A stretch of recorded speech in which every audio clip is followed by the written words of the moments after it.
Welcome to the Sea Change Podcast with Audrey Lawrence, helping you smash your goals and unstick what's holding you back using the best hack from science and psychology. And now, here's Audrey. Hey, you're listening to the Sea Change Network on WWPR or wherever you get your podcast. I'm your host, Audrey Lawrence, understanding why our brain does that, how we can hack successes from business and neuroscience to get us closer to our goals. Sometimes in life, we get to meet our hero, and today is absolutely that day for me. When someone is open and forthcoming about their own story, they become pillars of strength for others, finding their own authentic purpose. Dean Bragonier is founder of Noticeability, a TED Talk speaker, and distinctions of service that are as long as the day. But what's important to know about Dean is that he democratizes education, improving a generation of unique problem solvers, teaching that dyslexia can be a superpower. Welcome, Dean. Thank you, Audrey. I love that summary. That's so flattering and so nicely framed. Thank you.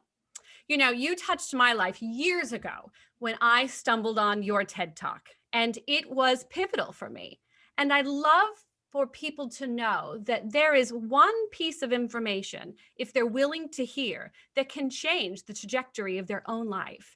And I want you to share about your purpose and where you are in your journey. And I'll tell you, without you even knowing, you have changed so many lives, myself included. So let's learn a little bit more about you. Thank you. I'm so touched to hear that what I said impacted you. And fast forward to the summary of what I'm about to say, the honor of being able to take my own challenges and at times heartbreak and convert that into an asset that can be relatable and empower other individuals is the greatest honor I think that I can certainly have, let alone, I believe that our call to action as human beings is to be of service. That is one of the greatest opportunities we have. But the story has a rough start, right? I it was a 1973 baby. Had the tremendous benefit of being diagnosed in third grade with dyslexia, which is a really aggressive agenda. Many dyslexics, even today in 2021, rarely have that benefit of being diagnosed that early. And I was fortunate enough to have a family who was not only cognizant and sensitive to the struggle of dyslexia, but we also had sufficient resources to get me the reading remediation that I needed. And that process, as is heralded in the dyslexia community, is supposed to be the, X plus Y equals Z. It's supposed to be the path to empowerment. If we can get a dyslexic to be diagnosed, recognized, and remediated, they will go on to be successful. And I like to use my context of privilege to say that I had all those benefits, and yet as I entered middle school, the perpetual exposure to daily failure, the perpetual need to go off to the special room. And for some reason, the special room always has little miniature desks, and little miniature chairs, and they're always in a basement somewhere. That process became so internalized that whatever sort of glimmer of self-esteem or affirmation was very quickly eroded on a day-to-day basis. And the output, the result was, yes, a student who could read and could learn how to perform academically, but I felt like garbage. I mean, I use the word malignant self-esteem very deliberately, and it's not a hyperbole. I recognized in myself, or I believed in myself, that I was, as you used the word in some of your previous episodes, an imposter, right? I wasn't supposed to have a seat at the table. And truth be told, once I was able to gain admissions to what is a very competitive private liberal arts college, I turned my attention towards the lack of self-esteem, and I could no longer ignore how I felt about myself. And we all know what happens in college, right? Yeah, we do a little bit of studying, but we do a whole lot of socializing, and we get introduced to all sorts of chemicals that can change the way we feel about ourselves. And what started off as recreational became habitual, and I, like the other 60% of adolescents who get involved in drug and alcohol abuse, who have dyslexia, I started to recognize in myself that that was not a sustainable form of remediating how I felt about myself. And thank God I was able to find sobriety. But I tell these stories because I get very frustrated with this one size fits all. If we can get these kids to read, they'll be successful, because that negates the complexity of the individual and how they feel about themselves. And I think that is equally as important, if not more important, to personal empowerment. Did I answer your question? I feel like I went off Absolutely. on a tangent. I'm agape at how you're able to put your finger on what uniquely is your experience. But I'm going to tell you, as a severe, fully functioning dyslexic, my story. And I think that it's a story that most people don't realize. I was shocked when I found out that 20% of the population is dyslexic. So I want you listeners to look around and say, who's the dyslexic in my household? Who's the dyslexic in my family and in my network? Those are the people that need arms put around them, that the opportunities that are in front of them need to be helped realize, that the platform isn't a one size fits all in education. The numbers are staggering when we look at 50% of detention centers are filled with dyslexic youths. And that question about how we can change our mentality, our mindset, and shift our thinking to be able to understand that there's more than just one way to learn. I love what you explained. Sorry.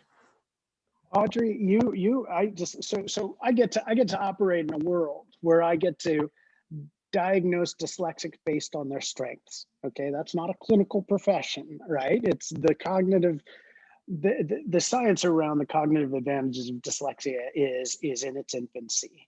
But I get to look and listen to people like you who are dyslexic, and I know exactly right off the bat that you have, according to a book called The Dyslexic Advantage, off the charts narrative reasoning. Your ability to create a compelling narrative is so persuasive. I mean, surprise, you're an author, you're a radio show host, you've got all of these assets, but your ability to use words to compel individuals is so profound. And you're in good company, right? Winston Churchill, dyslexic, not a bad ability to create sort of rhetorical dexterity, shall we say, or JFK, right? These are dyslexics who have literally swayed nations based on their ability to speak. So I listened to you. I'm sorry to interrupt, but I listened to you and I'm going, oh my gosh, oh, this is a dyslexic with boom, narrative reasoning through the roof. Well, I appreciate that. It's about time that I found a use for this, because as a lifelong struggle, I haven't always felt that my purpose has been met.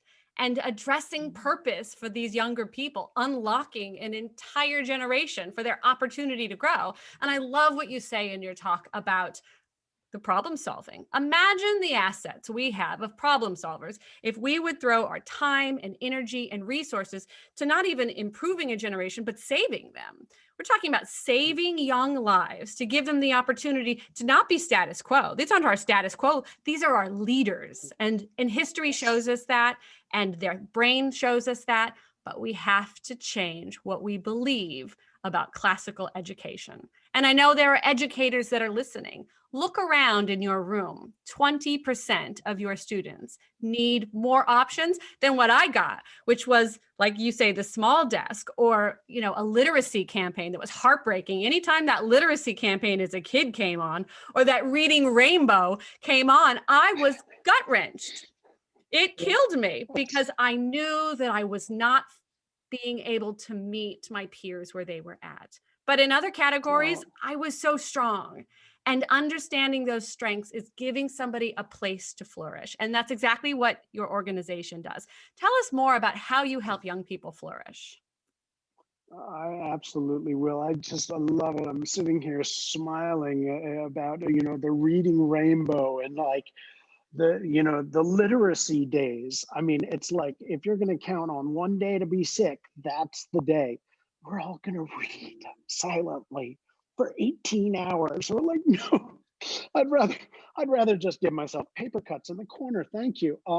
You've so beautifully articulated the fact that the the assets, the potential of students with dyslexia is so profoundly overlooked, and not necessarily by the individual. I'm not in the business of pointing fingers.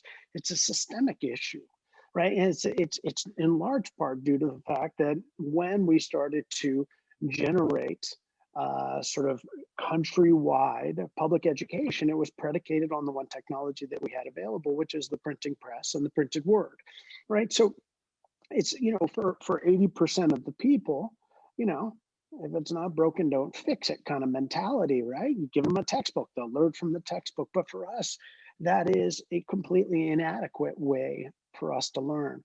And so the proliferation of MOOCs, as you and I were discussing before we got on the air, these different modalities of teaching through video or audio or graphic or pictorial imagery, that is the gateway into our understanding. And I challenge this assumption that we have a learning disability. We have a reading disability. Absolutely. I own that all day. But I can learn if you teach me in the way that I can learn. So, going back to what I was saying about that social and emotional development of the student, when my wife and I became parents, and my wife is dyslexic, brilliant artist with dyslexia, and she gave birth to our little purebred dyslexic. I knew that he was going to head into an educational institution that was going to likely deteriorate who he was and how he felt about himself, the way it did for both my wife and for me. And so the idea was, at that moment, having sort of a cold sweat moment, how do I be proactive and give him a glimmer of what you and I, as adults with dyslexia, understand to be these amazing gifts, but how do I insert that into his educational arc so that he can buffer himself against the daily failure that he's going to experience in third, fourth, fifth grade as he struggles with academics? And like one of your alma maters, I live very close to Harvard School of Education, as well as Harvard Business School. And knowing that 35% of all entrepreneurs have dyslexia, and recognizing that the proliferation of online learning, and this is back in 2015, was already starting to take hold, I wondered if it was possible to create curricula focused on those professions where dyslexics are disproportionately successful, and use that as a conduit to regain the trust and the participation of students with dyslexia, who have become, understandably, quite reticent about the academic process, and hopefully, on a macro scale, reduce things like attrition, drug and alcohol abuse, gang involvement, etc. And so luckily, Harvard was professors at Harvard were very supportive of my endeavor. And what we did is, we basically, if you think of it as a Venn diagram, we took three circles, right? It was those professions that dyslexics do well in. It was the best practices of special education, as we know, around dyslexia and how to teach dyslexic learners. And then that third circle was the social emotional growth of the students. And that is really the focal point. We teach, and this may be a question, I'm just anticipating it, we teach entrepreneurship, we teach the arts, we teach engineering, and we teach architecture. These are of many sort of dyslexic friendly professions where we do so well in. But the idea was, as much as we want to create, little Henry Fords, another dyslexic that we all know. The true ambition is actually to use exercises through our course as students work in teams through experiential project-based learning, which you know a lot about, so that they can start to incorporate certain tools like conflict resolution, negotiation, active listening, all the tools that we as adults need to be successful, but also the dyslexics who have been jaded by the system need to regain so that they can self-regulate and put forth their best self in academics. And if they understand the why, and it blows my mind that we ask kids to go through 12 or 16 years of education and then tell them why geometry was so interesting or was so important, because now they want to be architects. Why not expose them to the why behind what they're learning? If you dig architecture because you've been building forts since you were 5 years old, guess what? Geometry is going to be really interesting. So have I said? Yeah. I don't know where I went. It's amazing. I'm dyslexic. What I hear in that is dyslexic apprenticeships. We need all of these thought leaders, these 35% who know the path to success, who understand the struggles, who have been there, to extend their arms to the mentality of a dyslexic apprenticeship. If we put the beginning at the end, and that's what dyslexics do so well, I certainly see the ending before I sort of work through the next step. If you can see that you're helping a child jump over the learning curve by showing them the purpose and the value of the end product. And I spent years as a designer. Those of you who know me know that I've won national design awards for interior and exterior design. And I needed somebody to extend a hand to me saying, why don't you step over, Audrey, to the architecture line or step over to the engineering space, which I ended up in anyways. But if you can be an apprentice helper, if you can drive the opportunity to heal somebody and grow a skill set and allow this young thinker to understand the purpose in your field, and you heard the fields, entrepreneurs, I call you, architects and engineers, you know who you are. If this 20% exists, and you are the thriving 35% who've made it through, it's incumbent upon you to understand how you can give back to the greater good of, and I won't say it as a dependency, I'll say it, the greater good of raising up these really special thought leaders. How can we learn more, Dean, and share our own purpose through your organization? Well, thank you. I mean, we've got a lot of information on our website, and the organization is called Notice Ability, but it can also be heard as No Disability, right? This is a paradigm shift. Look at what I'm good at, not focus what I'm bad at, and you will see me as a highly productive human being. One of the things that the way our programs work is we take that curriculum that we share it with schools implement it with their students with dyslexia.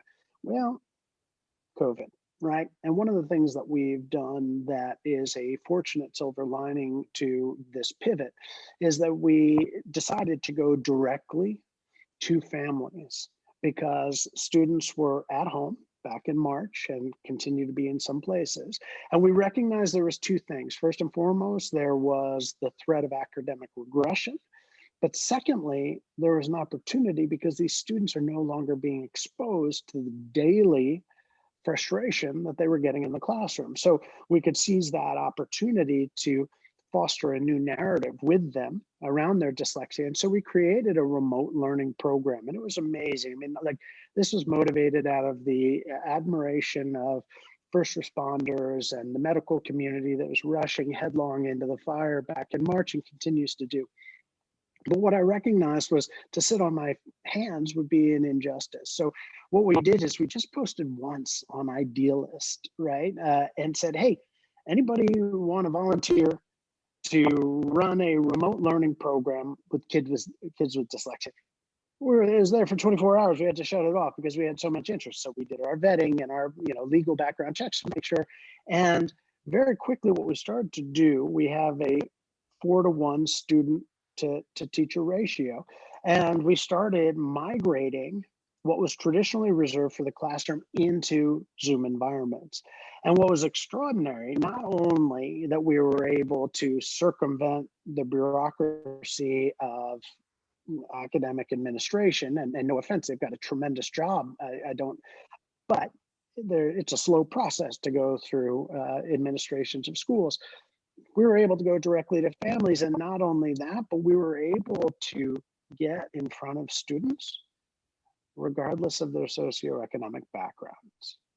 And that was an extraordinary opportunity for me personally to witness, because there is a apprehension when dyslexics come together in the Zoom environment under their dyslexic title, knowing they're therefore dyslexic, because they're used to being there to be told what they need to improve. This was coming together in a way that was accentuating their strengths. And to witness the sort of democratization of that empowerment model, and not only domestically, but we had Canadians and Germans and Swedes, and now we've got a huge group coming out of India and Australia.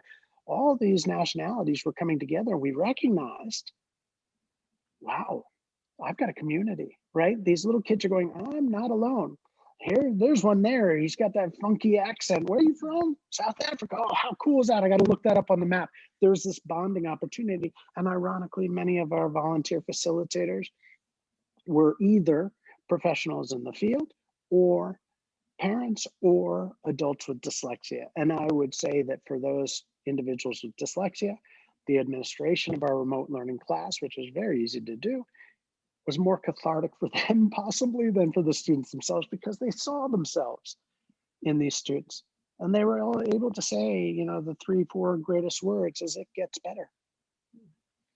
It gets better. It does. It gets better. Unlocking the opportunity, as you say, democratizing, letting education be looked at in more than just the format we know, would be a gift to some of our most talented but accosted population, our young people. So I encourage all of you to look up Dean more and understand more about his organization. We'll attach all of this to our website, but we'll be back after these messages. You're listening to the Sea Change Network, broadcasting on WWPR. Joining us is our guest, Dean Bragonier, an absolute leader, world-renowned thinker about how to address the growing population of dyslexics and providing an opportunity to not only fix or educate, or I would like to say, illuminate this opportunity of thought well. Dean, thanks for being with us. I'm having a blast. You're going to have to kick me off. That's great. You know what? We'll be sure to have you back again. Before we go, I want our listeners to know some of the statistics around dyslexia and how prolific it really is. Can you share some of those with our listening? Sure. I mean, it's a hotly debated topic as to how many of us are out in the world, because there are so few of us that get diagnosed. And unfortunately, the proper diagnostic process can range from anywhere from $2,000 to upwards of $4,000. So the number of families that have the awareness to recognize their child is struggling, to get that private evaluation, and then be able to know both what the challenges and the benefits are going to be associated with this, unique learning profile, is so rare. Many people in the field refer to us as being 20% of the population, and I see the most conservative estimate at 7%. So even if you split that approximately in the middle and you say it's 15%, 15 out of 100 people, that's a huge population. I'm not sure how many other populations you can sort of identify with a double-digit statistic like that. And when you think about the fact that 35% of all students with dyslexia will drop out of school, right? Or that 50%, 60% involved in drug and alcohol abuse, 50% involved in incarceration. There's a senator, I've forgotten his name off the top of my head, but he's very proactive, and he's got some really staggering studies about the number of dyslexics in the adult prison population, and it's heartbreaking. It's absolutely heartbreaking. And the reason is not only for for the individual who has essentially been their potential has been neutered since day one because the system isn't built to embrace them.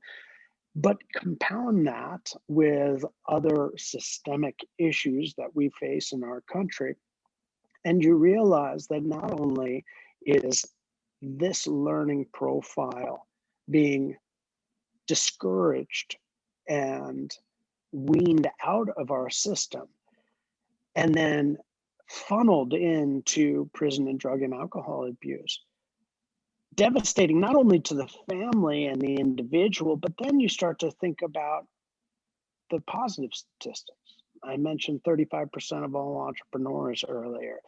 They estimate that 40% of self-made millionaires are dyslexic, or that here in Massachusetts, they call dyslexia the MIT disease. Right? Last time I checked, MIT was the best engineering university in the world. So it's safe to say that there is a huge misunderstanding about the potential of this population. What breaks my heart is not only what happens to the individual, but more importantly, if you pick up a newspaper today, I guarantee it will be chock full of problems that nobody seems to be able to solve. Yet, some of our greatest problem solvers are currently atrophying behind bars and in drug and alcohol rehabs. So you ask yourself, from a societal perspective, we're paying to incarcerate some of our most intuitive and creative minds. I don't think we can afford to do that. I mean, first and foremost for the individual, but society at large, we would stand to benefit. It's like I'm not a big fossil fuel guy, but we're standing on an oil field and we're not tapping it. Amazing. We're paying to keep it in the ground. It makes no sense. I want people to think about dyslexia like an anchor that you've tied onto somebody's feet. Most of us can swim, right? We can stay afloat. But if you struggle with dyslexia and you haven't been helped, if that hand hasn't been given to you, if that opportunity to unfurl how your mind works for your own prosperity and the prosperity of a world, it is an anchor that pulls you down. And if you can untether that foot, you don't actually have a person, you have a bird, and that bird flies. As where most of us sort of sit on the top of the water, the dyslexic will either sink or they will prevail in flight. And you have an opportunity to love those around you, because math tells us you know somebody with dyslexia, to allow them to fly. I want you to think about how you can ask in your own world, how you can help those around you who might be suffering with dyslexia, and see if you can bring awareness to them in their own lives. And certainly be gracious. I would say that to everybody who ever meets a dyslexic, is to be gracious. Even as an adult, I have to say, playing a game over a Christmas party and getting a flashcard wrong because of dyslexia, it was beautiful to see my gracious friends be like, oh, well, she's good at so many great things, but unfortunately, there are opportunities to sort of bridge the gap for those around us. So I appreciate you so much being here. It's been such an opportunity for me to speak to you, and I can't tell you like how touched I am by your time. Dean Bragonier, amazing. What can you tell our guests before we end our show? Oh, well, Audrey, I've just been so touched to be a part of this, and it's such an honor to meet you. And I want every one of my students to hear your voice and to hear your perspective, because it's so beneficial to our movement. I think the most important thing, the most immediate action item that any parent or teacher listening to this can take is to recognize that student, diagnosed or not, who is struggling with reading and who may be on the precipice of becoming disengaged, and challenge yourself to take a moment and recognize where that child loses time, where that child becomes so engaged and passionate about something that you have to call them back to their desk or call them down to dinner. Finding and recognizing where they're passionate and commending them on their intense focus. And wow, I didn't know those doodles are actually really good. Have you ever thought about art? Try to see where that attention gets absorbed and then feed it as much as possible. If they're a gamer, one of the best things I hear parents are like, my kid's always gaming. Guess what? Say, let's look at maybe an online software coding program, because that's what gamers do, is they create software programming. Guess what? That's software engineering, right? Dyslexics engineering, right? Let's turn what might be a negative into a positive. Let's focus on what these kids do. Let's, shameless plug, notice their ability so we see no disability. Beautiful.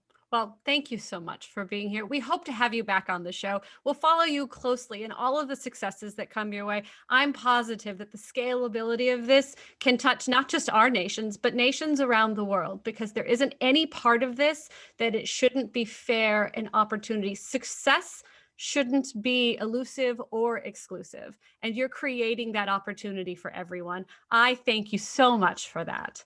And for all of our listeners on WWPR and everyone listening on the Sea Change broadcast, we're grateful to have you. Tune in for next week's show. Thank you for listening to the Sea Change podcast with Audrey Lawrence. Sea Change, a book written by a chick, but not a chick book. To learn more and download your free workbook, go to audreylawrence.org.